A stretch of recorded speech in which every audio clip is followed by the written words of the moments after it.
Thank you for calling the Browns Emotional Support Line. Press 1 if you're blaming the refs. Press 2 if you're blaming the quarterback. Press 3 if you're blaming the head coach. Don't worry, we've got you. 1410 Wing AM, the only station where it's safe to scream into your radio.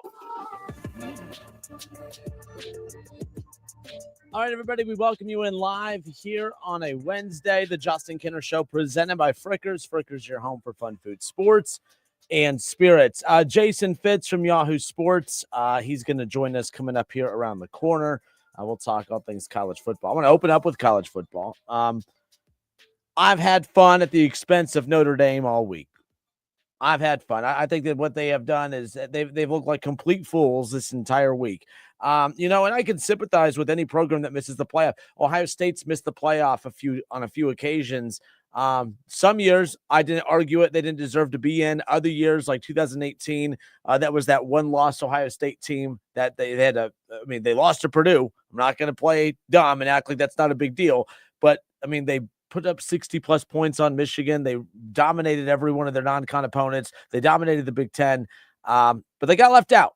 And it is what it is. But, they let an Oklahoma team in that year that was giving up 45 points per game. That was the Baker Mayfield Oklahoma team back in the day. But, I get it. There are times where it's frustrating when your team misses it. But for them to act the way that they did, it's ridiculous at the end of the day. So I started thinking, okay, what teams, where would you rank them where would you rank Notre Dame's absence from this year's playoff?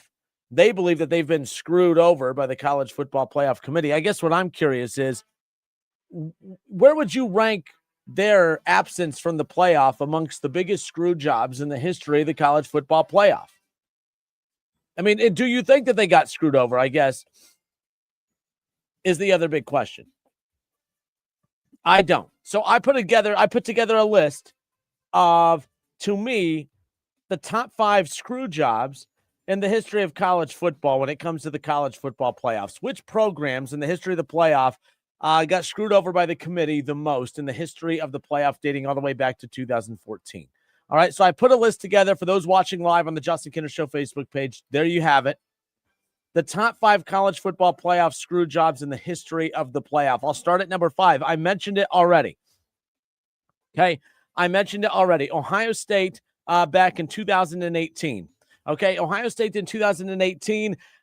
Look, you lose to Purdue. I get it, but they had a top 5 roster, a Heisman level quarterback. All right, obviously they had just absolutely throttled Michigan that year. But one bad trip to Purdue, and suddenly they became unworthy of making the college football playoffs. Yes, I had a huge problem with that. All right, they were a one-loss Power 5 champion. They had Dwayne Haskins, who threw for over 50-plus touchdowns. They beat Michigan 62-39. Their only loss, a bizarre collapse at Purdue. Oklahoma got in that season because the committee trusted their offense more, even though Ohio State had the better resume on paper. Frustrating. Nonetheless, had the playoff been at 6 or 8 teams, no one's leaving that Ohio State team out. I thought that Ohio State team got screwed over more than this year's Notre Dame team, no doubt about it. Coming in at number 4 on my list, the 2016 Penn State Nittany Lions. Okay, we make so much about the head-to-heads in college football. All right, but the thing of it is, how about Penn State this season? All right, they were the Big Ten champion. They won the Big Ten championship over Wisconsin. They beat Ohio State that year. Penn State beat Ohio State that year. And yet Ohio State still got into the playoff instead of the team that beat them and actually won their conference. Don't you think that Penn State had a bigger gripe? They're in a conference. They beat Ohio State, and the team that they beat, who didn't even make it to their conference championship, got in, and they didn't, and they were the conference champions. To me, that's a problem. Penn State checked off every box imaginable. They checked off every box that the committee said that it values. They were a conference champion. They had the head-to-head win over the team that represented the Big Ten in the playoffs, multiple ranked wins. But we all know how that all went about. 2016 Penn State Nittany Lions, I put there at the top of the list. Number 3 on my list, again, we're live on the Justin Kinner Show Facebook page. I'm going to put the 2014 Baylor Bears right there. I'm putting Baylor at number 3 on my list. When you think about Baylor that season, okay, they beat TCU. Everyone believes that, everyone talking about TCU. It wasn't just TCU that got screwed over. Baylor did as well. Baylor was 11-1. Baylor beat TCU in their head-to-head, finished with the same record, and they did lose a close game early at West Virginia, but the Big 12 did not have a champion. Okay, they didn't name a champion back then, so the committee knocked them for not having one. All right, if head-to-head matters, Baylor should have been in over TCU, who many believe TCU was the biggest screw job of that. Some say it's Baylor. I agree with that. I put Baylor up on that list as well, especially if dominance matters. TCU should have been in too, but they both got boxed out because the Big 12 did not have a conference championship game that season. At number 2 on my list, same scenario, just the other team, TCU. And this is what Notre Dame fans are upset about, because Notre Dame fans are upset that their team was ranked in the playoff rankings every week. They were ranked in the second to last playoff rankings. They didn't play at all and somehow knocked back 3 spots. Well, you think that's bad.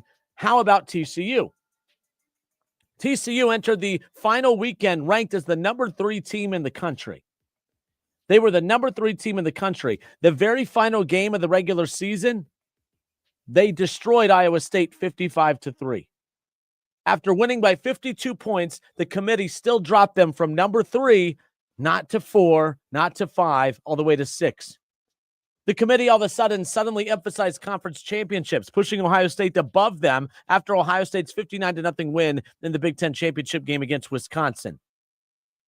But the standard literally changed after TCU had already played and after they dismantled their opponent as well. Now, TCU, they got the second biggest screw job in the history of the College Football Playoff Committee when it's all said and done. And then one that I don't think many people will disagree with, the team that got screwed over the most in the history of the College Football Playoffs, it has to be the 2023 Florida State Seminoles. 13-0, ACC champion. They were an undefeated, at the time, a Power 5 champion. In their non-conference, they beat LSU. They beat Florida. They won the ACC title with a third-string quarterback after Jordan Travis was injured.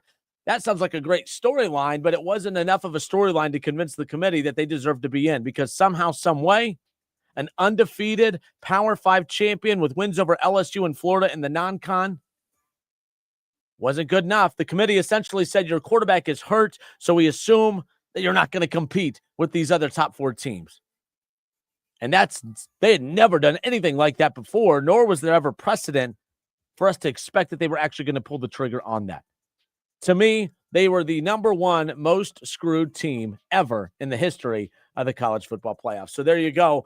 My top 5 college football playoff screw jobs in the history of the college football playoff. Number 5, 2018 Ohio State. 2016 Penn State.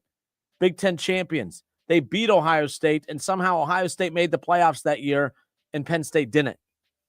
I mean, I think maybe Penn State should be a little bit higher on that list, to be quite honest with you. 2014 Baylor and 2014 TCU. I should have just combined them into one, to be honest with you. But both penalized for not being, not playing in a conference that had a conference championship. They kind of thumped the Big 12 that year. Well, the Big 12 ultimately gets a conference championship because the committee kept Baylor and TCU out because they needed a conference championship. And then they would go on to screw over teams like Penn State, who win a conference championship, beat the team that they ultimately put in, who didn't even make it to the conference championship game. Didn't make any sense. Florida State, number 1 on my list from 2023. Not only did they win the ACC conference championship, but they were undefeated. What more can you want? An undefeated Power 5 conference champion. It was Power 5 at the time. Yeah. So as I sit back and I listen to all the complaining from Notre Dame this week, you could be upset. You could be angry. But there is not one tiny part of me that actually feels sorry for you or your fans, because I don't think that their absence from the playoff even comes close to tickling this list. It doesn't come close. They're not screwed over. You could sit there and say, well, the committee had them at 9 and all of a sudden they got knocked out. Imagine being TCU. You're ranked number 3 in the second to last college football playoff rankings. You dismantle your final opponent by 60 points. And they not only do they knock you out, you went from 3 to 6. Guys, stop. Notre Dame, you're not a victim. You're a bunch of crybabies. You're a bunch of bums. Get in the conference. That's all I got to say. We're going to talk about this with Jason Fitz from Yahoo Sports coming up next. The Justin Kinder Show. Let me know what you think in the comment section. Top 5 college football playoff screw jobs. What do you think of this list? We'll put it on the Facebook page so you can weigh on it as well. But I am curious, is there a team that I'm forgetting on here? Would you put Notre Dame on this list? I just can't stomach it. I think that there were many more teams throughout the history of this playoff that got screwed. I would not put Notre Dame in that conversation. Check out the list. Let me know what you think. We'll be joined by Jason Fitz when we come back.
All right, everybody, we welcome you back. Justin Kinner with you here. The Justin Kinner Show presented by Frickers. We opened up the show. We kind of created our own list, the top 5 college football playoff screw job list. I mean, you remember the Vince McMahon, Bret Hart, Brett screwed Brett. Well, who screwed who? Did Notre Dame screw Notre Dame in this situation? I mean, that's the fun we've been having with all of this, of course. But hey, I was wrong. I thought when we got out of the 4-team college football playoff era that nobody would care. Are we going to be as passionate about the 9, 10, 11, and 12s as we are about the 5 missing out on the 4? Well, I guess I was wrong, and I guess a lot of people are wrong because this seems to be as passionate and as drama-filled as what it was when the 14 playoff era was here. And joining us now to talk about that, as well as our Bengals and Browns and NFL and all the other top headlines in sports, our friend Jason Fitz from Yahoo Sports. Jason, welcome in, sir. How are you? I'm great, and look, I think you're right. For right now, everybody's as passionate, but it has to do with the how that all this went down, right? Like, because we've got 2 group of 5 teams in that clearly aren't 12 of the best teams in the country. Like, I've never really loved, like, my long sense hill that I'm dying on that nobody cares about is I want 12 best. I don't care if they all come to the Big Ten. I don't care if they all come to the SEC. I just want 12 best. If we're going to force automatic qualifiers, then I want some sort of qualifier for that automatic to be in. So there was never a world where I wanted the ACC champion or these group of 5 teams in because they don't belong. So I think part of why everybody's screaming so loud this year is that because it's just who got in versus who was left out that people are going to have a problem with. Yeah, and you and I were talking a little before we went live today, but it seems like it's not that Notre Dame got left out. It's how they got left out that seems to be what irks a good pocket of Notre Dame supporters, or in this particular situation. The problem I have, and look, you used to work at ESPN, you know how that whole ordeal worked with the build-up, the show, 4 weeks out, everyone tuning in. I feel like, I don't know the last time I tuned in to watch that show. I used to care when it was 4 teams. I don't care now because it is what it is. I feel like that show, and maybe not so much the show, but just the fact that they put out the rankings weeks in advance, starting in October, that seems to be the bigger problem here. If that ranking show or the rankings coming out a month and some change in advance and the build up to the final selection Sunday, if that gets wiped out, is there as much drama? Is this as much of a big talking point as what it's turned into? Not at all. And look, in fairness, full disclosure, I hosted the digital version of that show. Every year I was at ESPN. So right after Reese interviewed the committee chair, I got him. It was me and Mike Golick Jr. and Christine Williamson. So we hosted that show together for years. And we often joked when we came into it, how we're going to make this interesting. Like, we know who the top 4 teams are going to be, right? But the problem, to your point, is that we get these rankings early. And, the Notre Dame mishap to me is, I've done the mock committee. I've gone into the Gaylord Texan where you vote on a previous year. And the way they do this is they take groups of 3s. So they vote on 1 through 3, and then they figure out how to rank them. Then the next thing they do is they vote on 4 through 7, and they figure out how to rank them. Then they directly compare 3 and 4. So they go back and they the top and the bottom. That's how they do it in all these little chunks. And I think that's what Yurchek was trying to explain to the world very poorly when he said that Miami and Notre Dame hadn't been head-to-head. They hadn't really had to have a conversation about Miami and Notre Dame in the same conversation. But it feels dirty and gross to have had Miami below Notre Dame all of this time. And then because there's one team in a slightly different spot, now all of a sudden you say, well, we never really talked about him at the same time. It's the process. And to your point, you could just get rid of the show and then none of us would know that. Here's my only one pushback. For everybody that's listening to this that loves college football, think about how often when you turn on ESPN in the middle of the day, if you turn on Get Up, you turn on First Take, for the last month, they've been arguing about this, the college football playoff rankings on Tuesday and Wednesday. The rankings give non-college football playoff platforms a reason to talk about the sport. So as Pat McAfee has said many times on his show, we'd love to talk more college football, but the numbers show people don't listen to it. Like, I got to say that loud enough for everyone. Like, if you don't have an ESPN broadcast of the college football playoff on a Tuesday night, there is literally no reason that they are going to talk about the sport on Tuesday or Wednesday, because I've hosted college football live for the network. The numbers on Tuesdays and Wednesdays aren't very good, right? So that is part of the downfall. If you get rid of the rankings, you get rid of a month worth of buildup to this thing and a month worth of conversation and growth for the sport. Yeah, and that's funny. I'm not comparing what we do in Dayton to the national scale of which where you work and where you worked at ESPN, but you would think our local book here for fourth quarter is always, and I'm always amazed by this because it's football season. You would think that that would be your biggest book. Our book always takes a hit around this time because we used to be so Ohio State centric. We don't talk Ohio State as much as we used to. Now, we're not going to talk about Ohio State versus Grambling State. We're not going to talk about keys to the game, the drama. So we really didn't talk a whole lot of Ohio State this year, as crazy as that sounds. There wasn't a lot of ups and downs, but we used to force feed it, and the numbers showed that. Now we lean more NFL and college basketball because we have Dayton here and Wright State and others. So the numbers reflect that that's what our viewers and listeners want to talk about. So it is interesting you bring that up, that college football doesn't technically move the needle as much as what you would think, but you do need to kind of have that realm in there to a certain capacity. So they say all the time, second most popular sport in America. By eyeballs, yes. But by sports talk radio metrics, no. All day, every day, it is not, unfortunately. I wish it was, as much as I cover it, as much as I love it, I wish it was, but it just isn't. But if it bleeds, it leads in every medium. It's true, as with that phrase, as far as it goes. And right now, the drama with Notre Dame, we've talked college football all week, but it hasn't been about the matchups. In fact, I have, for those watching on the Justin Kinner Show Facebook page right now, these are the matchups. I don't even think we've broken down, oh man, what happens if Ohio State runs into Texas A&M or Miami? Indiana, could we set up we haven't even talked about that. We're talking about the drama with Notre Dame being left out. I got to be honest.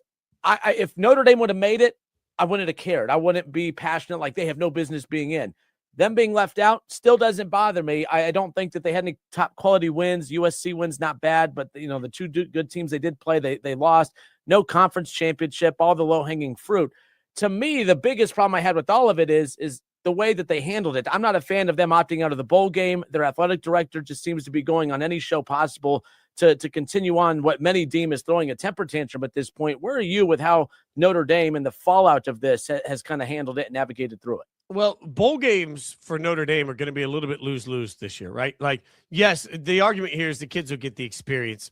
I think there is weight to that. I once told Michael Luke Jr., I don't think bowl games matter. And he said, I had teammates that had never left the state before. So to them, it really mattered to be able to go in a bowl game. Like, if you don't like it, don't watch it. That's fine. I also see where Notre Dame turns around and says, great. So if we go in and we play uninspired in a bowl game, people will just use that as a narrative of why we didn't belong in the playoffs in the first place. So it's sort of lose-lose. I don't love the precedent it sets. I will remind everybody, and I think we've talked about this before, when we talk about success of bowl games don't have to do great numbers. They just have to do better numbers than whatever First Take or Sports Center repeat they'd be running in the middle of December, right? Notre Dame would have certainly done that in a key bowl. So I think it's a bummer that we don't, like, I'm excited for Vandy, Iowa, because Vandy had a great year, and this is a chance for people to check out Vandy. I'm excited for big brands and bowl games because I like college football. So I'm bummed about that.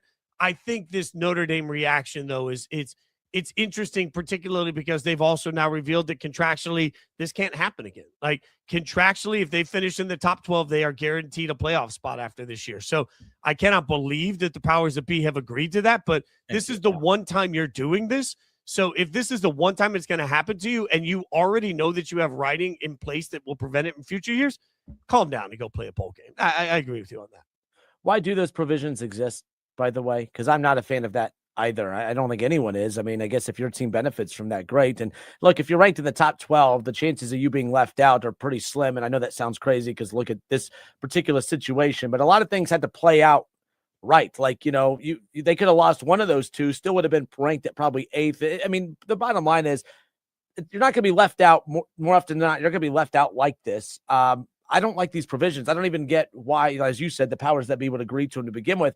And I'm sure other teams knew, programs knew, but if they didn't know and they know that Notre Dame has that provision, you bet your ass Ohio State, Alabama, Georgia, and the other powers and the other power schools, they're in there trying to get that provision put in their contract as well. And at this point, forget the committee, forget having to, having to make the playoff. Everyone's just going to be in the playoff, and none of this just makes any sense now. Right, and that's the hardest part about it because you're 1,000% right. And you can't tell me Texas isn't looking around saying, fine, we want the same exact thing here. And I realized, this is all done to keep Notre Dame football happy in the concept of whatever the playoff was going to look like. But ultimately, at what cost, right? You have to keep the SEC happy. You have to keep the Big Ten happy. Everybody knows that. If Notre Dame is not happy, I guess my question is, then what? Like, the SEC and the Big Ten can go off and start their own thing. Like, Notre Dame can't do that. There's only one of them. So they're negotiating by themselves from a position of power, and that makes no sense to me. Ohio State, last we talked, we were preparing for Michigan. They beat Michigan. Then they set up the 1-2 in the Big Ten championship game in Indianapolis, of course, at Lucas Oil. And Indiana, to their credit, I'm so crazy about Kurt Signetti. I think the guy's a whack job, but I think he's great for college football. He's a character. College football needs more characters, especially with the guys like Nick Saban and others who have departed, and Urban that have departed the sport. It's crazy, though, because they've beaten Michigan. They've beaten Ohio State now. They've beaten Penn State. They beat Oregon. And people are still doing this. Yeah, but I don't know if I'm sold yet. Where are you with Indiana? Big Ten champions, undefeated, the number one team in the country. This is crazy at this point. Yeah, for me, I sat down in the corner of my couch for the Big Ten championship game, put my warm blanket on, sat there with the Christmas lights, and I remember very distinctly looking at the TV and saying, all right, prove it to me. And that's, right as the game was kicking off, and Mendoza gets knocked out in the very beginning, and I thought, well, there we're done. And the fact, that he came back into that game and then played the way he played, the number of times that he had what I think is the best defense we've seen in years in college football in Ohio State, just barreling down his face over and over and over again. And he stood in and make tough throws. He made plays off schedule. Like Fernando Mendoza just absolutely proved something to me. And the entire Indiana team did. Like, they play with a violence that I don't think they get a lot of credit for. Defensively swarming to the football. Like, I thought it was a great game. And I thought Indiana was clearly the better team. And this isn't one of those moments where you can turn around and say, yeah, but there was nothing on the line. They weren't. No, I thought both teams were playing their tails off and Indiana won. So I feel like I've been yelling from the mountaintops that we're sleeping on the number one team in the country most of the year in Ohio State. Indiana just beat them. So I think we're sleeping on both of them. That 1v2 matchup should have been the most hyped college. Like, it's a disgrace that game day wasn't there. It's a disgrace that it was. If that had been Alabama, Georgia, it'd have been the only thing anybody talked about all week. It's a disgrace that it wasn't, but also it's gross to me that we haven't made enough of the winner from it since then, because nobody's talking about Indiana. If not now, then when? So am I going to put my money on Indiana to win the national championship? This year, it's so up in the air. It's why I could see any of the top four. I don't think Oregon can win it. Maybe any of the top 4 or 5 teams winning. I wouldn't be surprised at all if Indiana won it. I just wonder what it's going to take for Indiana to get some street cred in this. I think it's going to take a first-round win over a team like Alabama, and then even at that, people are going to say, well, it's a down year for the Tide. Like, people are just finding a reason not to believe in Indiana. Yeah, I mean, and I've been getting onto Buckeye fans, too, for doing the same thing of, well, and I rolled my eyes at this. They almost lost their, and this sounds like I'm discrediting this person, but we almost lost our wide receivers coach, and we were distracted throughout the week. Stop it. Like, come on. I can't get on board with that. Like, Indiana, did Ohio State play their best game? No, but Indiana played a role in them not playing their best game as far as that goes. And look, 16 straight wins with some phenomenal wins along the way, including a national championship. You were going to lose at some point. Might as well shake it off. Remember, Ohio State lost last year 13-10 in the final game before the playoff, and that worked out pretty well. And ironically enough, the final game before the playoff, they lose 13-10. We'll see what happens, but you see the path laid out for them right there. Ohio State, Indiana.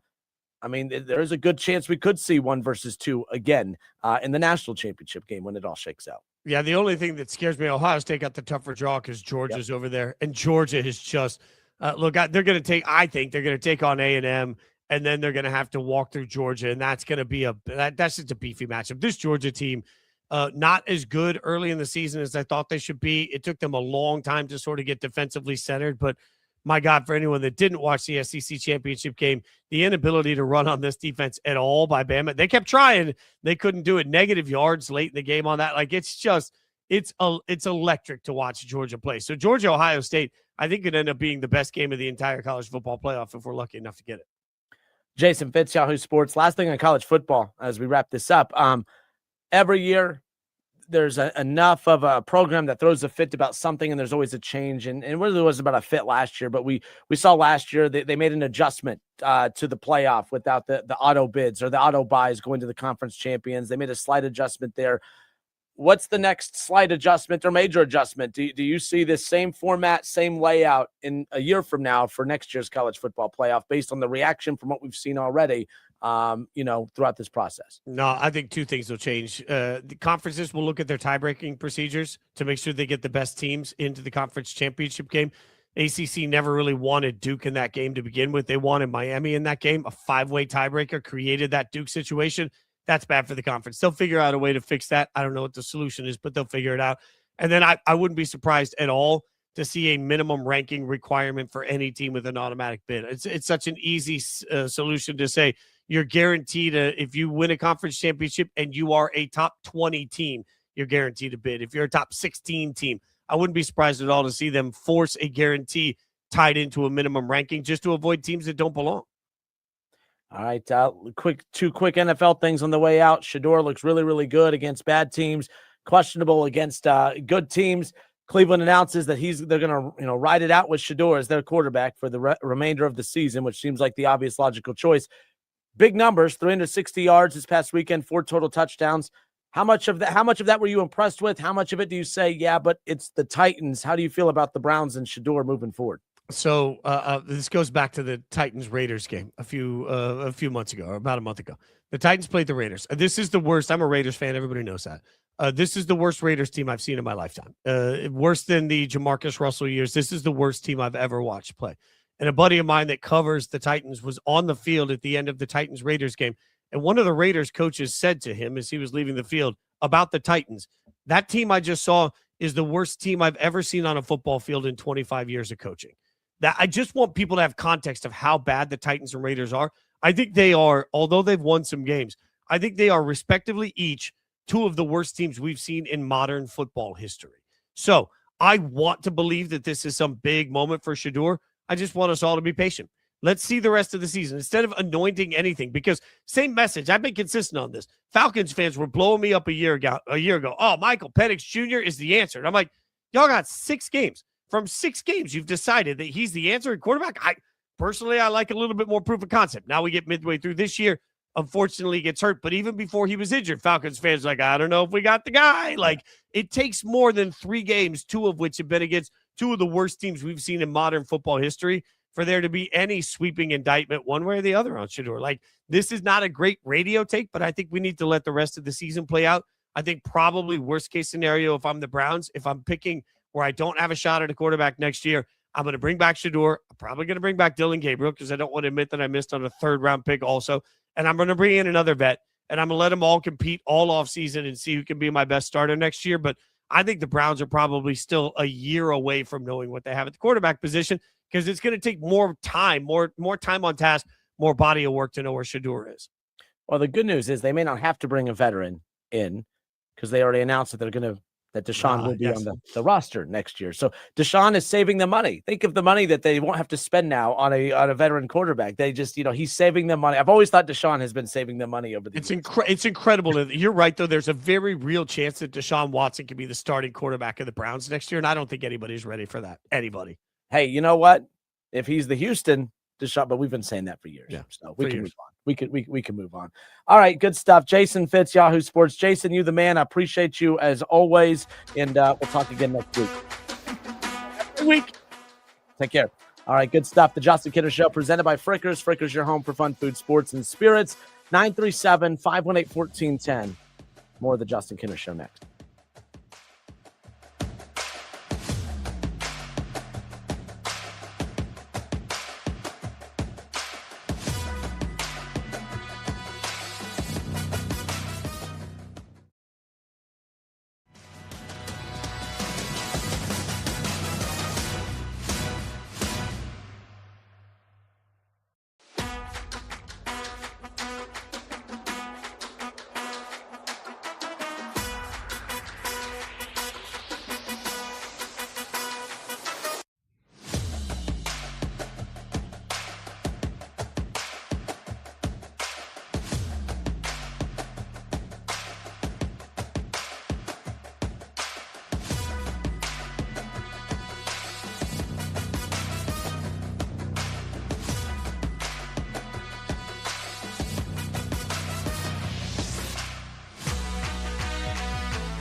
Results may vary.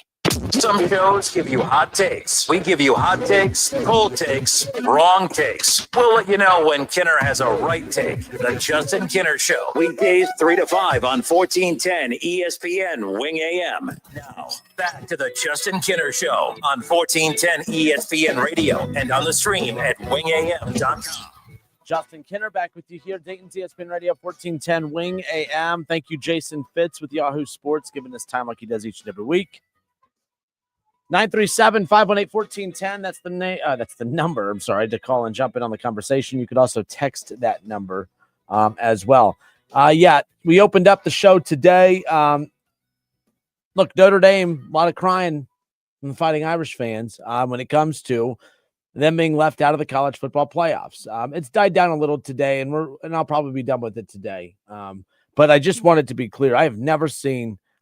We've seen temper tantrums. We've seen teams throw temper tantrums. I thought Florida State, I was annoyed with their reaction, but to their credit, they still played in their bowl game.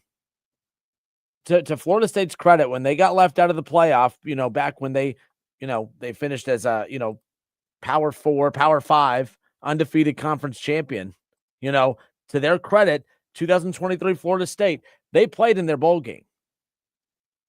TCU Baylor in 2014, they played in their bowl game. And the reason I bring these teams up is I opened up the show. I created my top 5 college football playoff screw jobs, which programs legitimately got screwed out of a playoff appearance throughout the history of the playoff going back to 2014.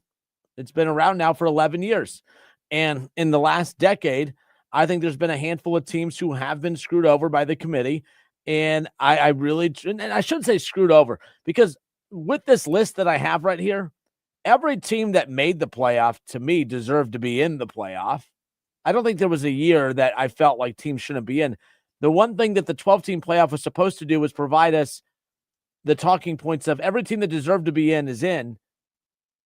Well, that's not the case. I don't think that Arizona, last year, when you think about the teams that made it with Boise and others, I'm like, why are we force feeding this? Like, I feel like we are forcing, when you look at the teams who are in it right now, I feel like we are forcing the JMU, into this thing, Tulane.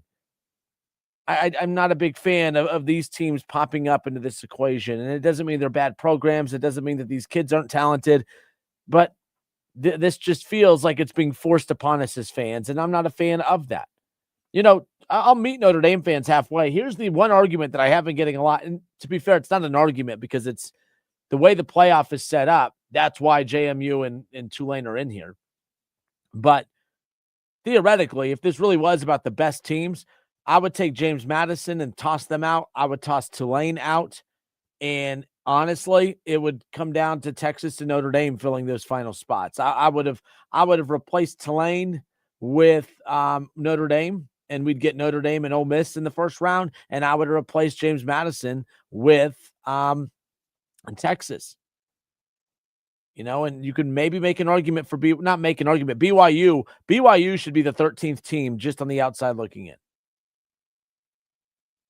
Right? Like that to me, that's how it should have shaken out. As far as that goes. So Notre Dame, when you're upset that you're not in it and that Alabama is, you're getting this wrong. To me, I don't mind Alabama being in. If this really was about the 12 best teams, it would be Alabama. Alabama still is part of the 12 best teams, by the way. I don't think that they're winning a national championship, but I'm also an advocate for Oregon to be in. I don't think that they're winning a national championship. I'm an advocate for Oklahoma and Miami to be in, and I don't think that they're winning a national championship. So I don't think that's what this is, just overall. But Notre Dame should be in, but Alabama's not why they're not in. It's because of this stupid rule where we have to force feed teams that don't deserve to be in there, like James Madison and Tulane. Nonetheless, I'm Justin Kinner. It's the Justin Kinner Show. So again, we opened up diving into the list I made of the top 5 college football playoff screw jobs. I had 2018 Ohio State coming in at number 5, Penn State from 16. 2018 Ohio State, Baker Mayfield and Oklahoma made it. The problem I had with it is Oklahoma's offense was one of the best in the nation. Ohio State's was the best offense in the nation. You had J.K. Dobbins. You had Terry McLaurin. Like, you had, you know what I mean? Like, they had everything you could imagine on the offensive side of the ball. Dwayne Haskins threw for over 50 touchdowns. They threw for over 50 touchdowns that year. They beat Michigan. They put 50 up. They put 60 up on Michigan that year. They throttled them. They should have been in. But they said Oklahoma, they trusted their offense more. I'm like, yes, but Ohio State was more of the complete package. Oklahoma was giving up 45 points per game that season, and they still put Oklahoma in over Ohio State. I had a problem with that. And that's why I say, hey, 2018 Ohio State, I'm putting them as the number 5 on my list when I created my top 5 college football playoff screw jobs. In 2016, Penn State, they beat Ohio State that season. Okay, they beat Ohio State. They would get to the Big Ten championship game. They beat Wisconsin. Penn State was Big Ten champions. They beat Ohio State, and the committee said, we're going to take the team that the Big Ten champion beat. We're going to take the team that the Big Ten champion beat, the Big Ten champion, we're going to leave out, and we're going to put Ohio State in. Ohio State lost to the Big Ten champion. They didn't even make the Big Ten championship. I have Penn State coming in at number 4. Baylor, TCU, I said, hey, I made a mistake on my list. I should have counted them as the same. Both of them were held out of the playoff because they both did not play in a conference championship game. 2014 TCU and Baylor should have been the Big 12 championship showdown. But Baylor, who lost to TCU, but Baylor had a better resume, but they lost to TCU. So the head-to-head TCU would have got in over Baylor if you would have just named one. They should have gone. TCU, to me, got screwed over the second most of any team in the history of the playoff. I talked about this earlier. TCU lost to Baylor, yes. But as we know, as we've talked about before, the one thing that was interesting about this is the fact that TCU, they entered the final weekend ranked at number 3. In the final week of the regular season, they destroyed Iowa State 55-3. They were ranked because of that. They were ranked at number 3. Conference championship weekend happens, and then they drop TCU from number 3 all the way to number 6. After winning by 52 points in the final week of the season, the committee still dropped them from 3 to 6.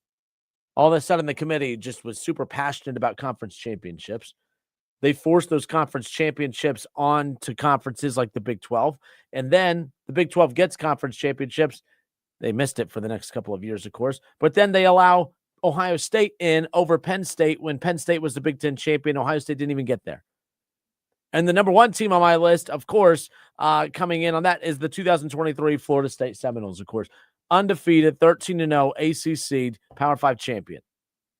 With wins over LSU and Florida in the non-conference.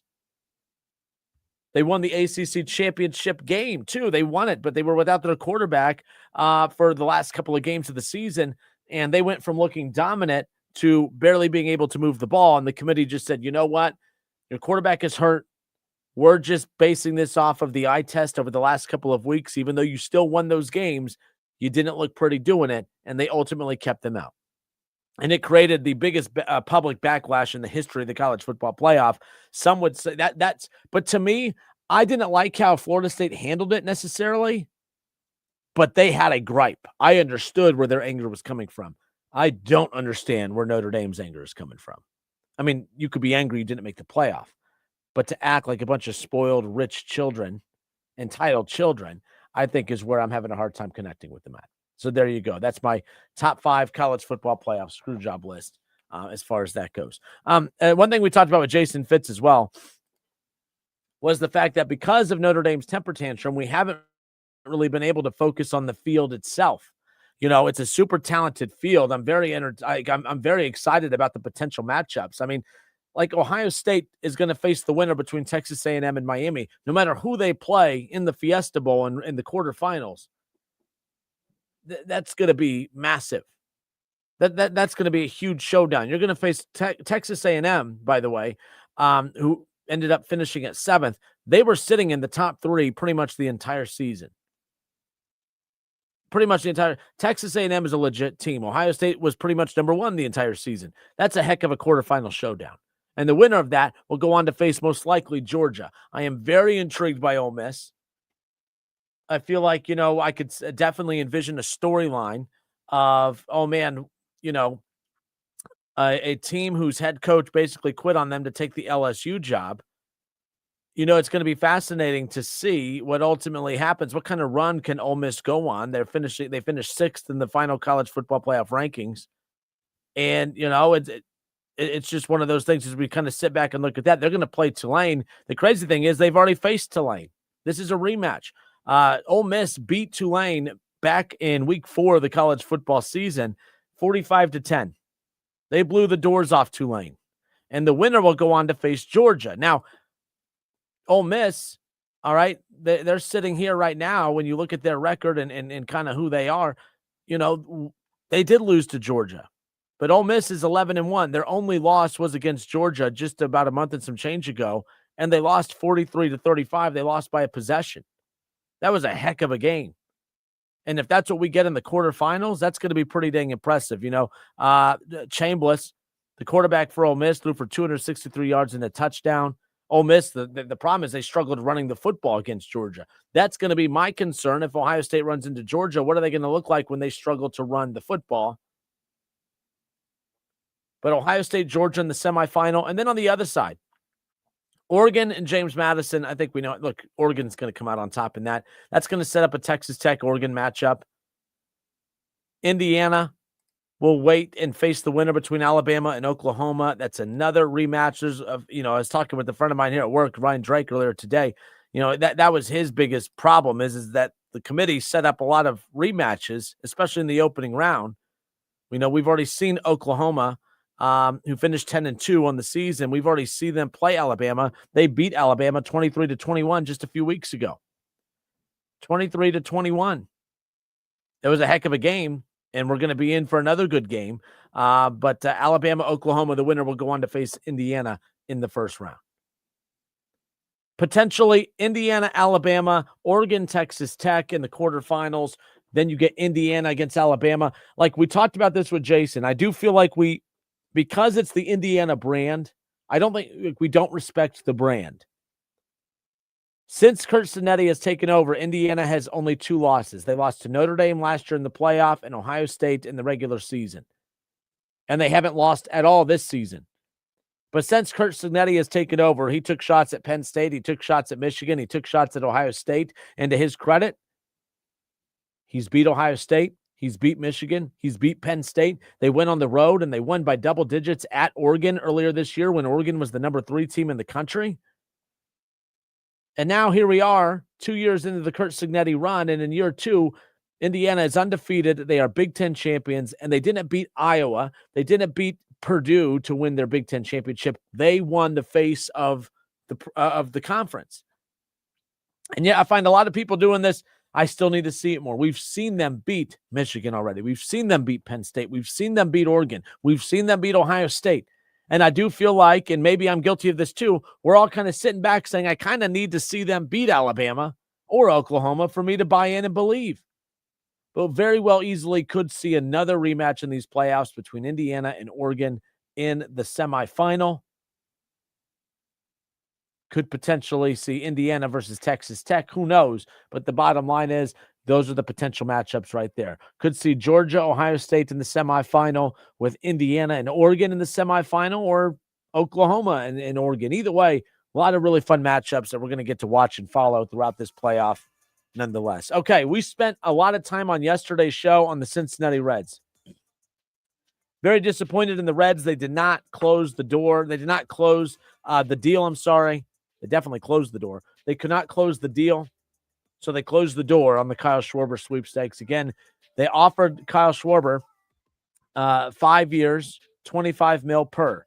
5 year, $125 million. Couldn't get the deal done. Nick Kroll came out and said they were not going to turn their attention towards any other expensive free agents. But the Reds all of a sudden are being mentioned as heavy suitors to land 2 of the top trade pieces this offseason. The Reds said they weren't going to turn their attention towards expensive free agents, but they might go get impact bats in this lineup through the trade market. Who are the players that the Reds are linked to? We'll discuss when we come back. It's the Justin Kinder Show presented by Frickers. Hour 2 coming up next.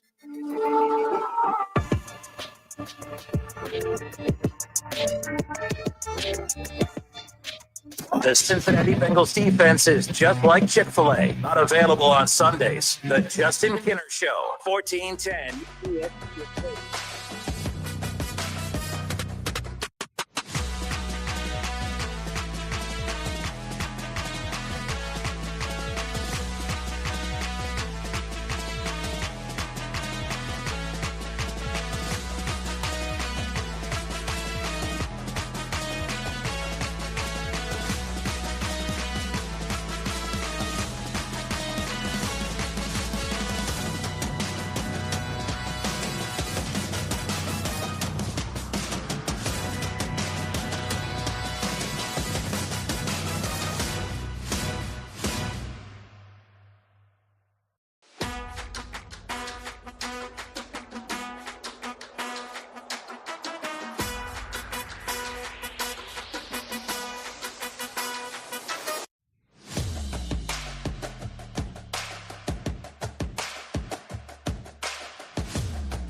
from the water, see how much you can save at 1-800-PROGRESSIVE and Progressive.com.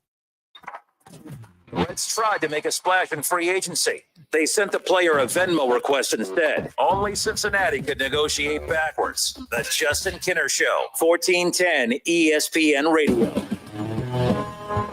Justin Kinner back with you here, 1410 ESPN Radio. Yeah, yesterday, just a bad day for Reds fans. I mean, so many Reds fans, and I truly believe we're all hesitant and skeptical to even start to get excited about the idea of Kyle Schwarber ending up in Cincinnati. I was one of those skeptical fans. And then I started buying into it because, the Reds could have put a squash to this. They could have put an end to this. But why go in on a guy that you don't have a chance to get?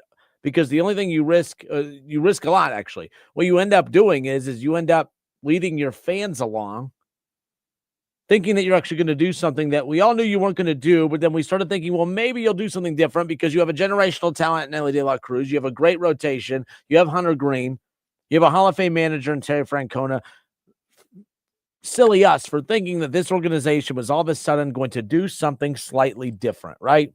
Like that's the frustrating part when it's all said and done, is the fact that they did not pull it off.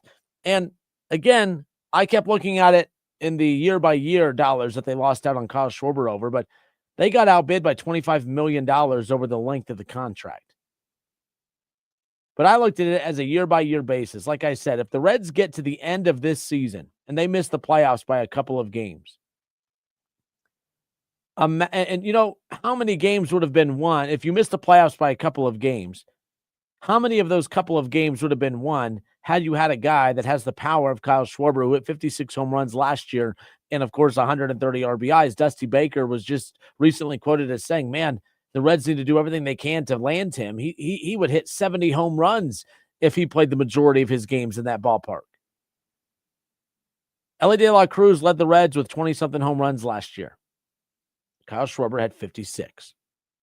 Elly De La Cruz led all Reds in RBIs with about 80-something. Kyle Schwarber had 130. I mean, what are we doing here? And let's be clear, Elly was the team's home run leader. Elly is not a power hitter. Remember, he went an entire month without knocking the ball to the ballpark and then went another 2 weeks after he finally hit one after a month. Yeah, the guy's just not a power hitter. Not yet. Hopefully that power comes, but it shouldn't be us hoping that the power comes to him. It should have been the power coming to him along with the power bat, the veteran bat in that lineup, because it's not fair to Elly De La Cruz, who is trying to learn how to be a superstar player. But it's a lot easier to learn how to become a superstar when you are in, Philadelphia, who has a ton of depth. When you're in, obviously, with the Dodgers, the Reds have a responsibility to try to help develop Elly De La Cruz by not just putting him in position for him to develop individually, but to put veteran talent around him to take the pressure off. You know how much better Elly De La Cruz, forget all the analytics and forget all of just your traditional baseball logic when it comes to why Kyle Schwarber would have made Elly De La Cruz better. Any star player would make Elly De La Cruz better because then Elly De La Cruz wouldn't have to feel like he's Joe Burrow.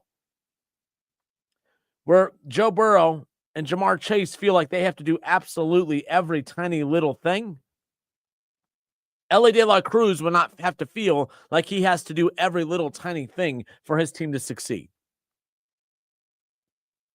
I think a lot of the times the reason he strikes out a lot is, yes, some fundamental flaws, but I think he's pressing at the plate. He's a young kid. He's just a few years into the league. He's already being told that he's the face of a franchise. He's being told that he has a 10 to 15, $800 million contract coming his way in the next couple of years. And I'm sure I think it's awesome what he did too, because he could have just had a translator with him everywhere he went, but he wanted to be able to communicate with the media, communicate with the fans. This guy's trying to do everything right on his end, all while his own organization is trying to do everything to work against him. And the organization doesn't wake up saying, how can we screw over Elly De La Cruz today? But what they are doing is every day waking up, not saying, what do we need to do to elevate Elly De La Cruz today? A power bat, Kyle Schwarber in that lineup would have allowed Elly De La Cruz to stop pressing at the plate. He would have relaxed. Hey, I'm in a little bit of a slump right now, but it's okay because my guy, Kyle Schwarber, he can hit me out of this. He's going to at least produce while I try to figure some stuff out. When Elly's not hitting, the Reds aren't hitting and they're not scoring runs. And I think that enhances the stress level, that enhances and increases the droughts. And it's up to the Reds to figure out how they're going to fix this. Because what their mindset is, well, we don't have veterans, but within a year or two, these guys will be considered veterans. Within a year or two, we'll be talking about Ellie's final season in Cincinnati, you bums. It's just unfortunate. The other thing that's frustrating as well is a quote that I didn't interpret correctly yesterday from the Reds' Nick Krall in the front office. So apparently, the Reds decided that when they put out their explanation and reasoning for why they were so aggressive going after Kyle Schwarber is because of this. Okay, this is what they said. They said the Reds were in on Kyle Schwarber. Okay, they were in the Kyle Schwarber Derby because of where he's from. They would have made an exception for him because they felt like he would have put fans in the ballpark. That's such a stupid mindset of the Cincinnati Reds front office.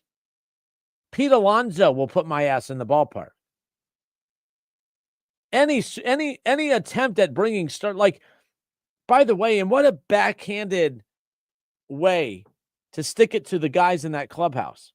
Because Ellie De La Cruz and Hunter Green and these cats in that clubhouse are saying, well, hold on, I thought you wanted to get Kyle Schwarber to help us win. And I've said it before that once a decade, the Reds are willing to dump money into one player because that's the draw for the next 10 years. The Reds, and because this was my frustrating point about Joey Votto years ago, I was like, man, they gave Joey Votto a 10-year, $225 million contract. That's badass. They're not doing that if they don't plan on trying to win with them. That's exactly what they were doing. Because they said, we're not going to win a lot of games. We're just going to hope that every night at Great American Ballpark that there's going to be enough dumb fans that are going to fall for the, I can't wait to go see Joey Votto. And hopefully we'll have enough young and exciting players that have just recently been called up that'll intrigue you enough to go check out the ball, check them out at the ballpark. As long as we're within 5 games of a wild card spot, that intrigue right there. So being in the playoff race, having a draw in Joey Votto, that's all we need. I'm getting those major vibes right now.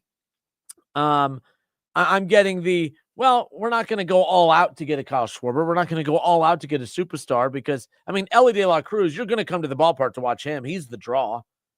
And we have a couple draws, actually, because we've developed very well. So we have Hunter Green. We have Ellie De La Cruz. When Ellie leaves here in a few years and Hunter Green, they can't extend him because his second contract is going to, be through the roof. They'll spend money on a top free agent or they'll try to pay somebody just to be their draw. That's all the Reds care about. They just want somebody to be a draw for them when it's all said and done. And that's the frustrating part. There's a lot of frustrating parts, but that's just one of the many, bullet points of why I can't stand this front office. And I give, and to be fair, I've always been I've been fair to Nick Krall. I've defended Nick Krall on many occasions because I've said the reason that we are pissed, the reason that we're so upset is because Ellie De La Cruz, Matt McClain, Spencer Steer, Sal Stewart, right? Like you talk about these guys, you look at, the Tyler Stevensons of the world, you look at the Hunter Greens, the Nick Lodolos, the Chase Burnses of the world, the Rhett Louders, the Andrew Abbotts. Guys, all of those are Nick Krall. Nick Krall has done a lot of good things for the Reds. Nick Krall has done a very good job with this organization when it comes to the drafting and putting them in position to develop and be who they're supposed to be.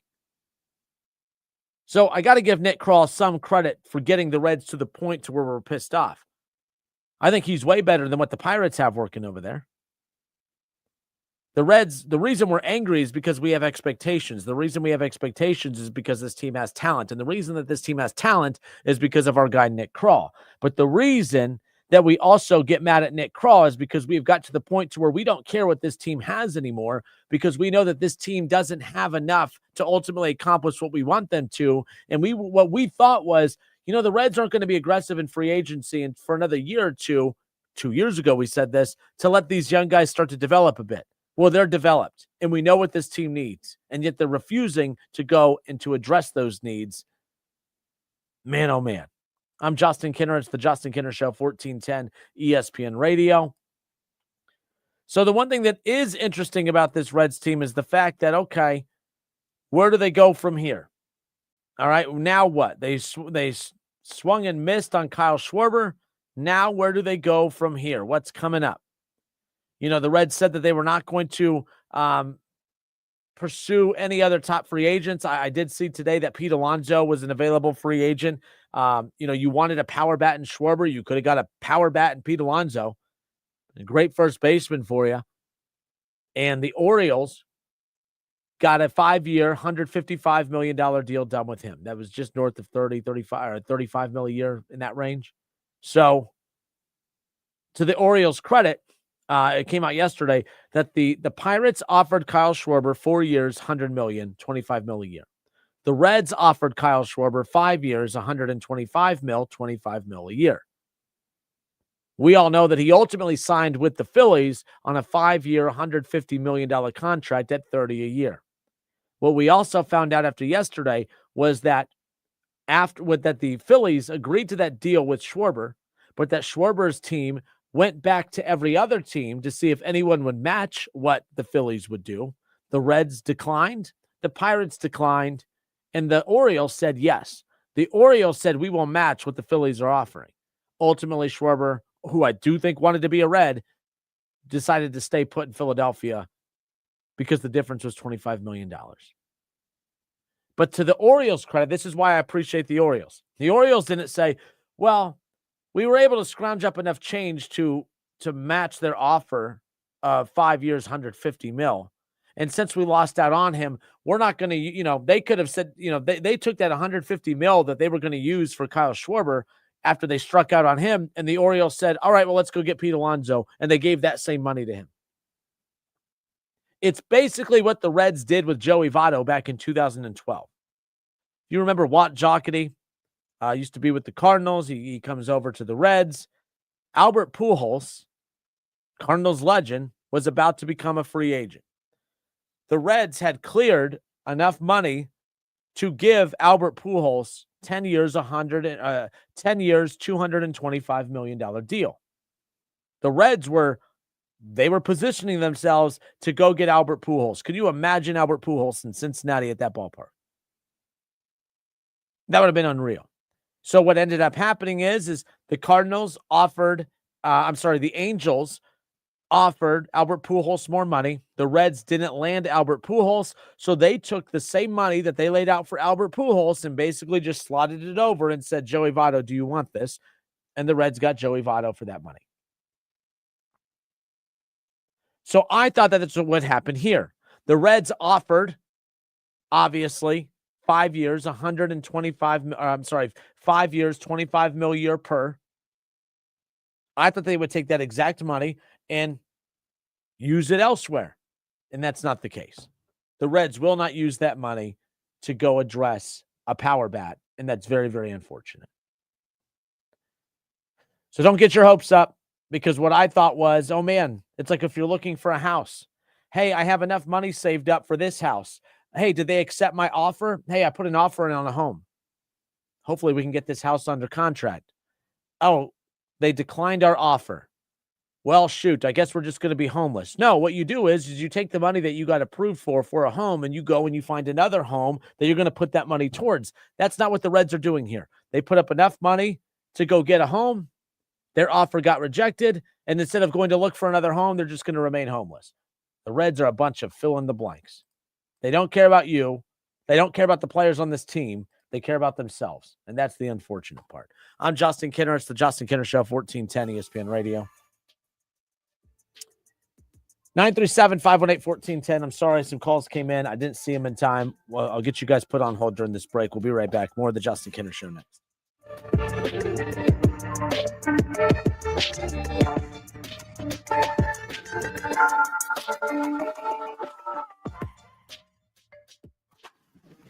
The Reds spend money the way Kinner eats salads, rarely and reluctantly. The Justin Kinner Show, right here on 1410 ESPN Radio.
Fitz invented something new, wallet load management. They rest the bank account like the NBA rests its players. A Justin Kinner Show, right here on 1410 ESPN Radio.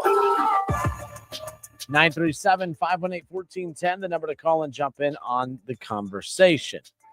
The Dayton Weight Loss Secret Program has successfully helped thousands of people lose 20 to 30 pounds in the first month or two, myself included, of course. You can schedule your free consultation in person or virtually by giving them a call today at 937-999-1480 or online at DaytonWeightLossSecret.com. Welcome you back. I'm Justin Kinner. Again, we've talked Reds, talked college football. Jason Fitz, who hopped on with us earlier from Yahoo Sports. If you missed that, we have that coming up for you here around the corner. NFL action continuing on this week. I thought it was funny, with everyone, with all Browns fans excited about the Shedeur Sanders game last week. With the loss, though, the Browns joined the Jets, the Titans, and the Raiders. All four teams have officially been eliminated from playoff contention. Darn, I thought the Browns had a chance. Darn. In the NFC, the Commanders, the Giants have been eliminated from playoff contention out of the NFC East. It's going to come down to the Eagles and the Cowboys, not just in the wild card race, but, of course, for the division, as the Cowboys sit a game and a half behind the Eagles in that division as far as that goes. The NFC North, the Vikings have not been eliminated yet, but they are 5-8. They're looking up at, of course, the Lions, who are 8-5. And the Lions, I remember when the NFC was so bad, teams with losing records were winning some of those divisions. Teams with losing records were hosting playoff games. And now a legit team like the Lions, maybe even the Bears, could ultimately miss the playoffs this year. That's how deep the NFC is at this point. The NFC South, of course, has always been the weakest of all the divisions in the NFC. Falcons and Saints, they've both been eliminated out of playoff contention, and so have the Cardinals over in the NFC West. The Rams and the Seahawks both have the best record, tied for the best record in the NFC at 10-3 apiece. The Tampa Bay Buccaneers with Baker Mayfield lead the way in the South at 7-6, tied with the Panthers at 7-6. Packers 9-3, Bears 9-4, and then of course the Cowboys 8-5, the Cowboys 6-6-1, and the Eagles at 8-5, 13 games. 4 weeks to go. The NFL season's wrapping up here in the next month. The playoffs are not too far off in the distance. And as I mentioned, the Cleveland Browns have officially been eliminated from playoff contention, but the Bengals, who don't have an E in front of their name, they're staring at it though. They're 4-9. Right, they're coming off of that embarrassing loss against the Bills. The defense looked about how the defense has looked for a while, but Joe Burrow, after looking solid in his return against the Ravens on Thanksgiving night, didn't look so hot against the Bills. In fact, he turned the ball over 3 times in the fourth quarter, especially to throw 2 interceptions the way he did, and then on the 2-point conversion attempt to fumble it for a loss. Not a good look for Joe Burrow, who of course, is trying to continue to keep his name in the conversation with the Josh Allens and Lamar Jacksons and the Patrick Mahomes and even the Jalen Hurts, who Jalen Hurts is not having a good year, but he's a Super Bowl MVP. Lamar Jackson's a 2-time MVP. Josh Allen just won an MVP. Patrick Mahomes, I think he's done a couple things in the league. Joe Burrow trying to keep his name up there with those guys, but yet continues to miss the playoffs, continues to be injured, and just can't get it done. The Bengals have so many other issues, though, that's not as much of a talking. Joe Burrow gets let off the hook because the Bengals have so many issues. Everyone says, well, it's not Joe Burrow. It's not Joe Burrow. But Joe Burrow plays a role in it. Joe Burrow has played a role in many losses. He's not available, way more times than he is available. That's a problem. But the AFC North is interesting this year, as we've talked about for usually all the right reasons. This year, it's all the wrong reasons. The Pittsburgh Steelers are 7-6. Last week, all the talk was about the Steelers potentially moving on from Mike Tomlin at the end of the year.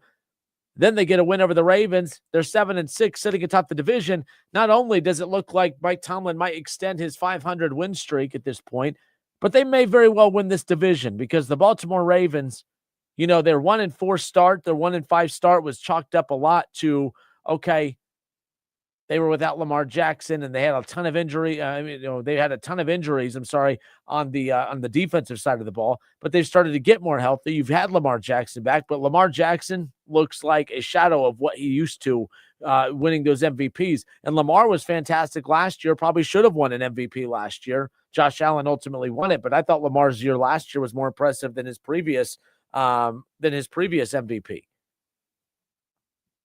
But Lamar just has not been himself. Lamar has only thrown for 2,060 yards at this point of the season. All right, he is completing 63% of those. He's only thrown 16 touchdowns. He's turned the ball over 5 times. He's been sacked 29 times. But it is interesting seeing how the teams with the highest paid quarterbacks, how now it's taken a few years, but like the Bengals are struggling with Joe Burrow paid to put a full roster out there. The Ravens, after Lamar has been paid, they've regressed each, year in and year out since Lamar has been paid. The Chiefs are no longer the dynasty Chiefs. They are a team that looks like, oh yeah, we paid our quarterback a lot of money. Our number one pass catcher is an aging, pop star tight end.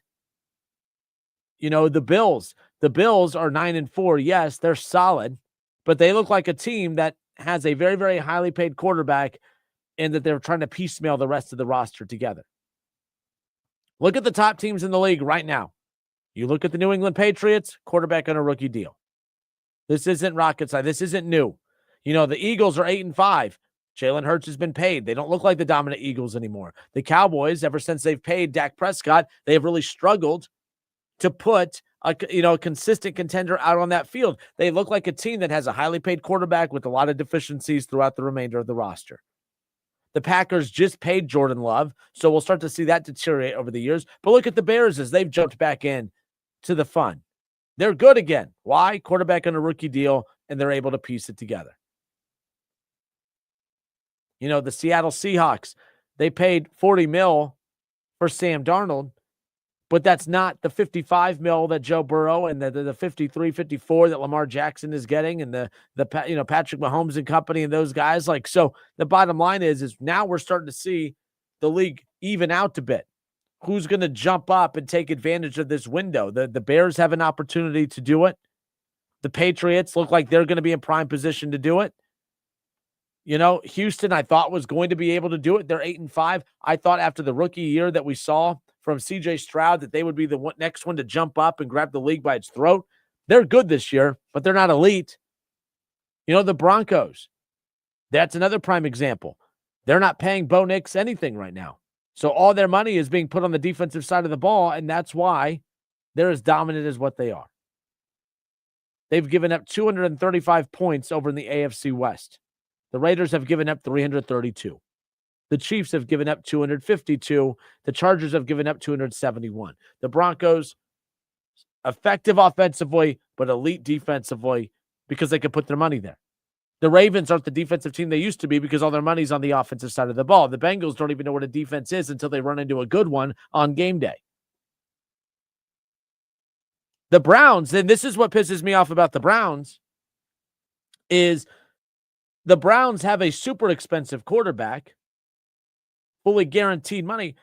The Browns, if they were just able to muster up an average offense, Cleveland's the only team I know in football that has been able to pay their quarterback and put out an elite defense year in and year out. The Browns defense, they're good every year. We never talk about the Browns defense because of the joke that is always is the calamity on the offensive side of the ball. Can you imagine if Cleveland, if Shador is the guy and they finally get a quarterback and they finally have this defense and the damage that they can consistently do moving forward? And I'm not saying they're going to dominate this division, but there will be a regular playoff contender moving forward instead of the joke that they've been for so long. Cleveland's the only one I know that has been able to consistently have a power defense with an expensive quarterback. The Ravens haven't been able to do it. The Bengals can't do it. The Bills have proven that their defense has regressed in recent years. The Chiefs' defense isn't what it was. The Eagles, after paying Jalen Hurts, it's not the defense that it once was. That's what's frustrating about Cleveland, is by the time they do figure it out offensively, when Quinshawn and Sampson and maybe Shador and Isaiah Bond, and it looks like some mock drafts came out, and it has the Browns taking our guy, Carnell Tate, out of Ohio State. By the time they do figure this offense out, Denzel Ward will be another year older. Garrett's could start regressing. they'll just never be on the same page. That's my biggest complaint about the Browns is the wasted opportunity of that defense. But 937-518-1410. He goes by Grandpa Mike in Dayton. You're on live, sir. Thanks for holding. Justin, how you doing, buddy? Another day in paradise. What you got going on? Great. Oh, I'm up here in Inglewood Park, my favorite place to sit and just think and listen to the radio. Anyway, I have agreed with you in everything you said today, which is not normal. I'm not in Shaw's category. No, I'm nowhere near that. I agree with He's you in a category of his own, to be honest. He's in a category of his own, to be fair. So. Well, no, he's like A plus. Oh yeah, all by himself over there. I'm just an average person, but anyway, what's mind-boggling to me. I agree 100%. I'm going back. I know I want to talk about the Reds, and I do. Yeah. And I know guys on the team all through the system I still talk to, and you know that. But anyway, they couldn't have offered another $5 million. Apparently not. That's insane to me. I don't care if he strikes out 200 times. Like I think, yeah, the five. I mean, like I said, if the Phillies would have got him for 35 or 40 a year, I wouldn't have been happy. But I would have been like, yeah, the Reds weren't gonna dance. They weren't gonna swim in those waters. But for $30 million a year, that's kind of what I expected him to go for anyways. And I figured the Reds would have expected that to be the case as well. So for them to be shocked, like, why even get involved if you know you can't do it? I have a huge problem with the fact that they bailed out with $5 million being the difference. And some people say, well, it's 25 over the length of the contract. The Reds aren't giving it all up at once. It's on a yearly basis anyway. So they literally gave him up. They gave up on him because of $5 million this year and for the next 4, which is the window of which they'll be competitive to begin with. It just doesn't make any sense to me. Actually, it does. It's the Reds. And didn't they say they supposedly offered Alonso a contract? I have not come across that. I would be surprised. I mean, if they did, well, I'm sure it was the same exact Baltimore deal. Signed him. You know how I have my ties to Baltimore growing up there, and I hate the Orioles. I still do. They went out and signed Alonso for $155 million for 5 years. Yeah, the money that because the Orioles had contacted the team of Schwarber and said, hey, whatever the Phillies offered you, we'll offer you that as well. Schwarber ultimately picked the Phillies. They did match it. They did match it. It came out today that they matched it, that they would match whatever the Phillies gave them. The Reds would not match. The Pirates would not match. So the money that they had saved or put away to get Kyle Schwarber, they ultimately just turned their attention towards Pete Alonso. And kudos to them because that's a heck of a get. And the Reds, that would have been a brilliant get for them. No. Yeah, I agree. But then I did hear today that supposedly on a different radio station, listening to sports stuff, that the Reds are involved with possibly trading some prospects to get a medium average hitter, but with power. I have no idea who they're talking about. But I heard that they were talking about there were like 2 or 3 different guys they were talking about. Well, I have no clue. You'll know that before I ever do. So Ken Rosenthal today said that, and again, I don't know what to make of this, but the Reds are exploring trade options for the second baseman of the Diamondbacks and Ketel Marte. That's massive. If you get him. I mean, if you have Marte and Ellie De La Cruz, and I still think Ellie should be in the outfield, but between that and then who they have at center field all day. The Reds, if they do land Marte, they would have the most athletic infield of any team in baseball if they would be able to pull that off. So McLean goes bye-bye, right?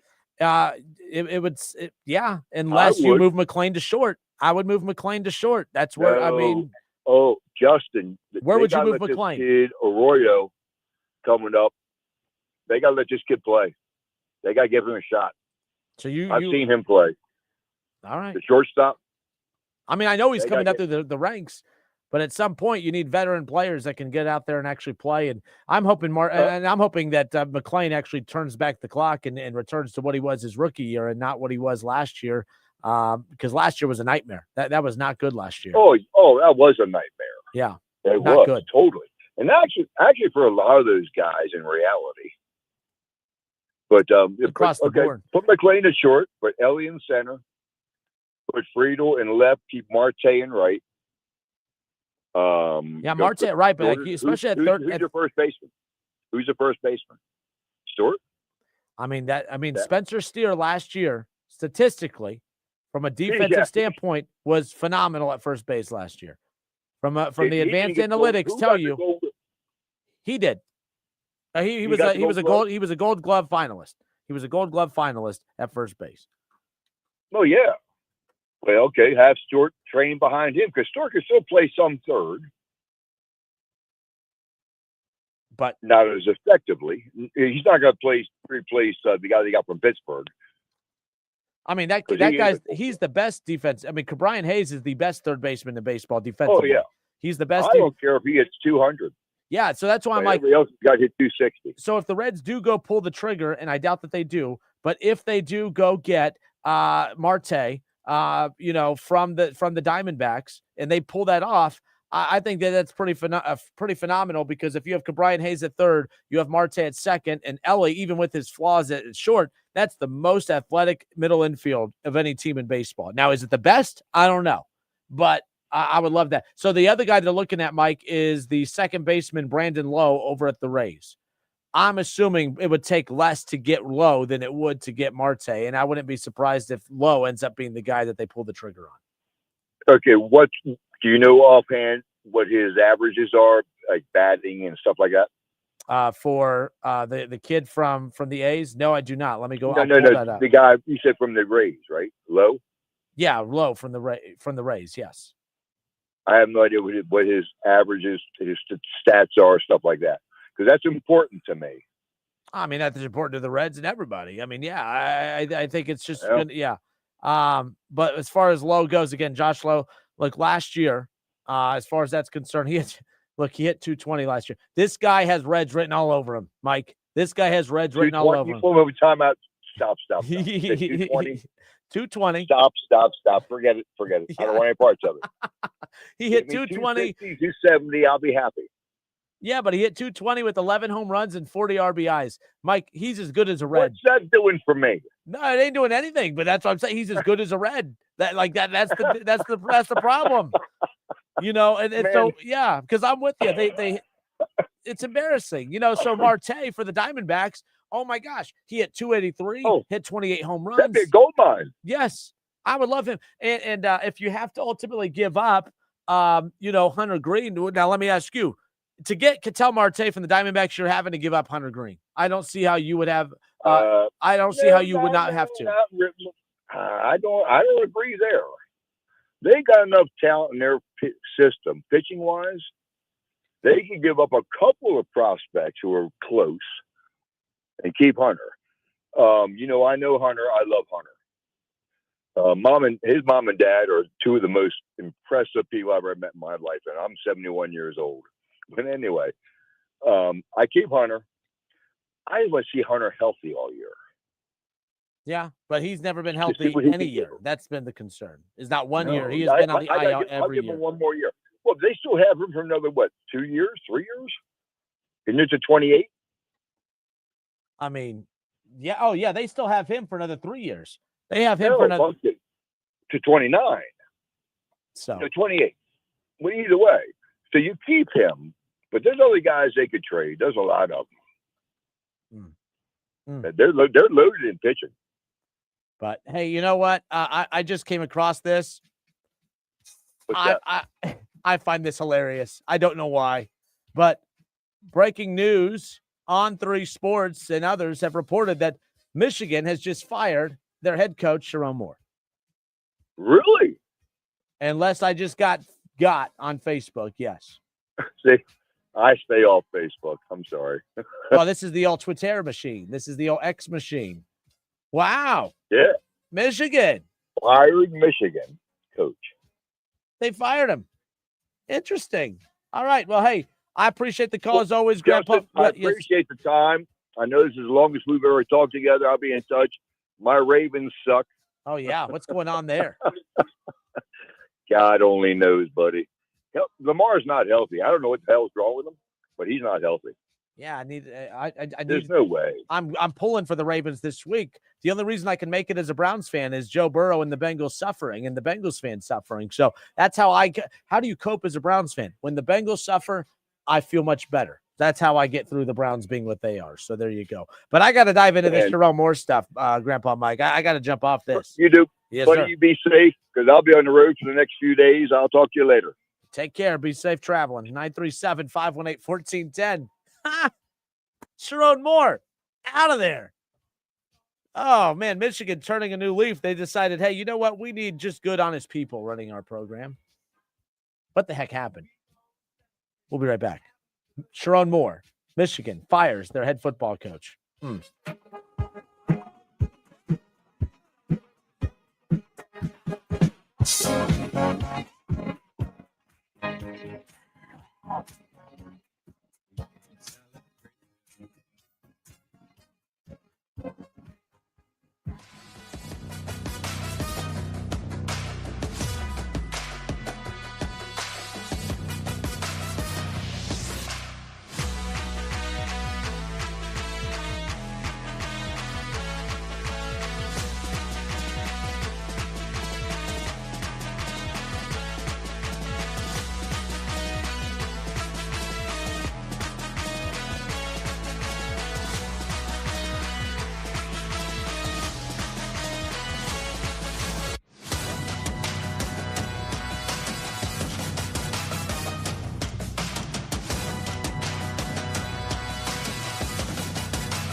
Only at Target.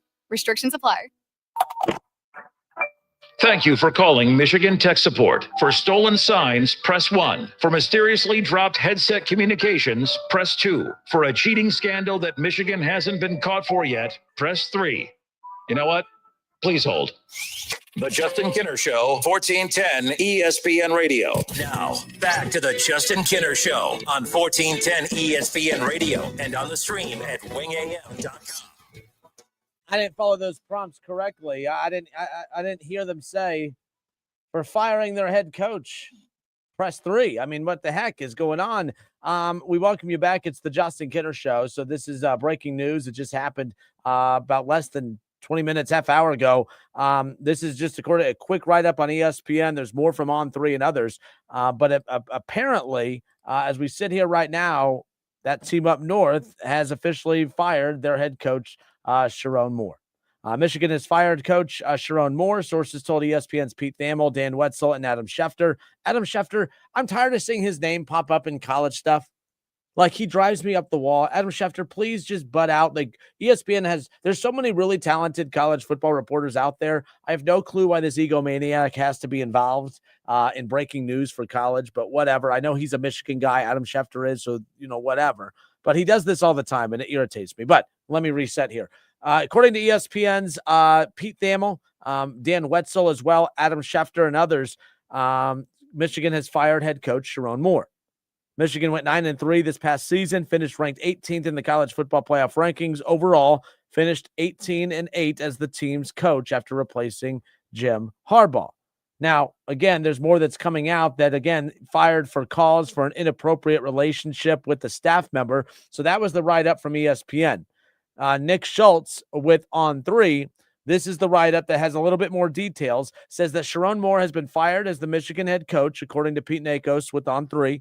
He took over for Jim Harbaugh back in 24, led the Wolverines to 18-8 record in the full-time role, of course. Now, it goes on to talk about,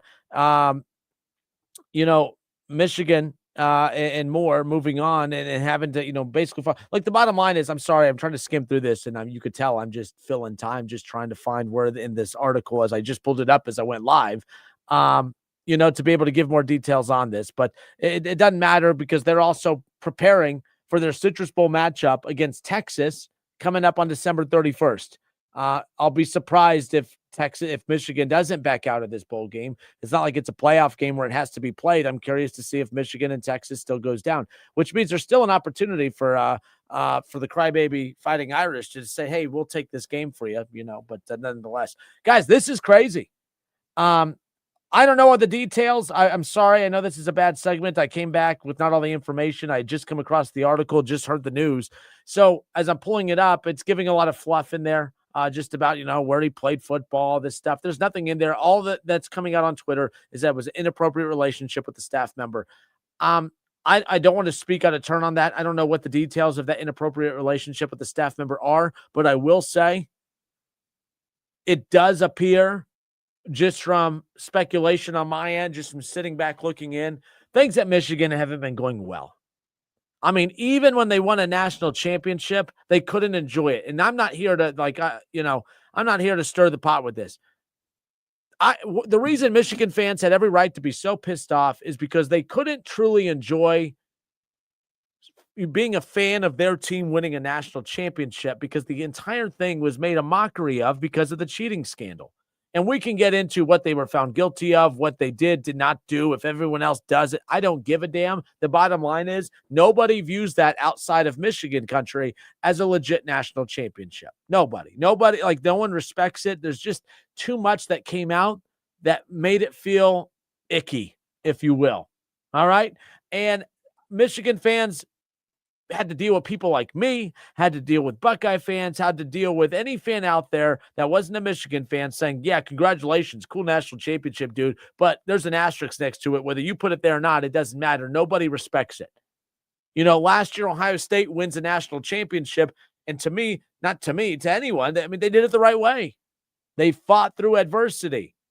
They didn't have to resort to cheating. They didn't have to resort to some scheme. It was just hard-nosed football. put the loss against Michigan for the 4th straight year behind you, turn your nose towards Tennessee, and go run through the playoff. Like, it felt good to be a fan of a team that won a national championship. Michigan fans can't say that. They can't say that. And it's been a roller coaster of emotions over the last 5 years when it comes to this program, with all the cheating scandal, with Harbaugh bailing on the NFL, Sharon Moore taking over, but there's still the black cloud that hovers over that program. And let's be clear, I thought they had a get-out-of-jail-free card originally, and I thought that Sharon Moore had a great opportunity going to get the quarterback that they did. I thought, man, this is a great opportunity for them. To really kind of turn the corner. Sharon Moore with the quarterback that they had, right? When you go get Bryce Underwood, that was a humongous deal because Michigan with Harbaugh, they won a lot of games with some okay quarterbacks. They won a lot of games with quarterbacks that technically underachieved. And I know J.J. McCarthy won a national championship, but it's not like he was the sexiest quarterback out there. Like he didn't look good throwing the football as well as some other, elite quarterbacks in college football did. Now, I know he ended up getting drafted in the top 10, but we all see how much of a nightmare that's turning out to be. Bryce Underwood was an opportunity for Sharon Moore to grab college football by the throat and go in a different direction. The team would look different. It would feel different, but they'd still be winning, and they would be shedding themselves from the negative spotlight that was there when, of course, Harbaugh was there. My problem with the Sharon Moore hire, and this isn't Michigan hate, this isn't Ohio State fan, Michigan made a mistake hiring Sharon Moore and making him the head coach post Harbaugh, because what they should have done was completely separated themselves from anything Harbaugh cheating scandal related.